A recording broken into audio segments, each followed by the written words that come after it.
Sonic the Hedgehog, Sega's mascot.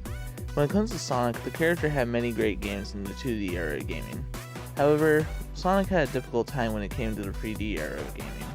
Unlike Nintendo's Mario, who had a smooth transition from 2D to 3D, Sega's Sonic was more of a hit or miss.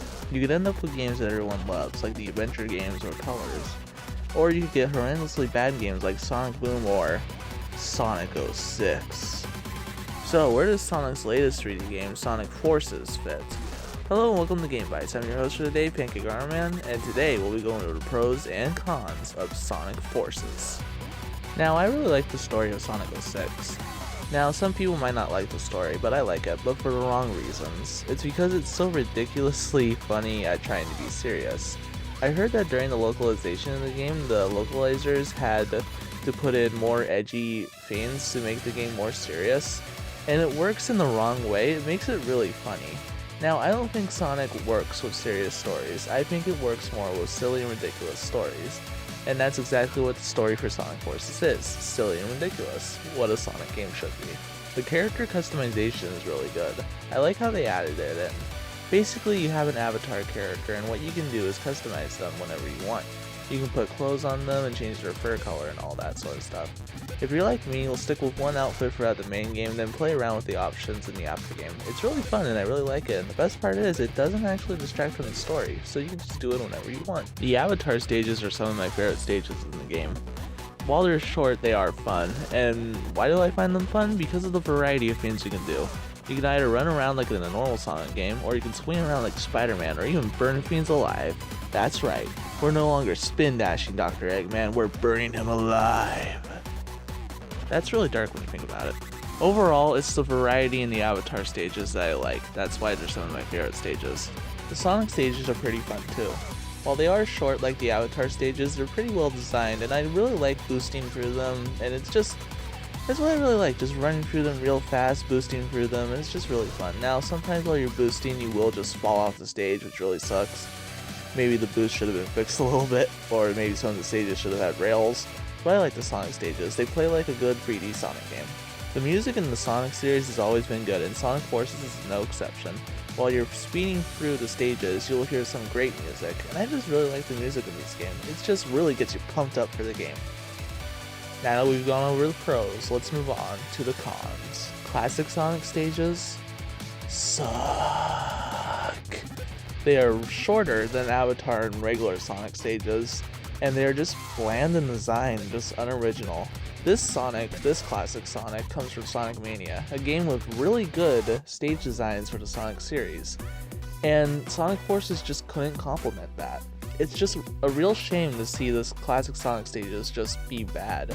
While I haven't played Generations, I've heard pretty positive things about the classic Sonic stages, but in this game, they're just really bland. And for a game where you play as an avatar in both Sonic and Classic Sonic is barely around. He has the least amount of stages out of anybody. Let's talk about some wasted potential. Infinite.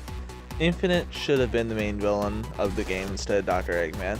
Infinite had so much potential for this game, but it was reduced down to 3 boss fights, and in the last boss fight, he says something like, "I can still fight," then he runs away, so you expect him to come back, so you can fight him again and have a rematch. But after that is the final boss, and then Infinite just goes away, and that's just a lot of wasted potential. Infinite seemed like a good character, but he's more of a con now than a actual pro. There's a definite lack in original boss fights. In the beginning of the game, you see characters like Shadow, Chaos, that one guy from Sonic Lost World that I can't remember, but then again, can you remember any character from Sonic Lost World? That game sucked. And Metal Sonic, all working for Dr. Eggman. And then you see Infinite, so you expect to be able to fight all of them. But then you only fight that one guy from Sonic Lost World, Infinite a couple times, Metal Sonic, and Dr. Eggman. In fact, there is even a part where you reach the Shadow that's working for Dr. Eggman, only to find out that he's an illusion, but you don't get a boss fight. It's just you see him, then the real Shadow comes in and saves the day, for whatever reason. There's even a line in the game that says Sonic is too busy fighting Shadow, making me think that there was originally going to be a boss fight with Shadow, and maybe there were going to be boss fights with characters like Chaos and the other villains that you saw, but that's just it.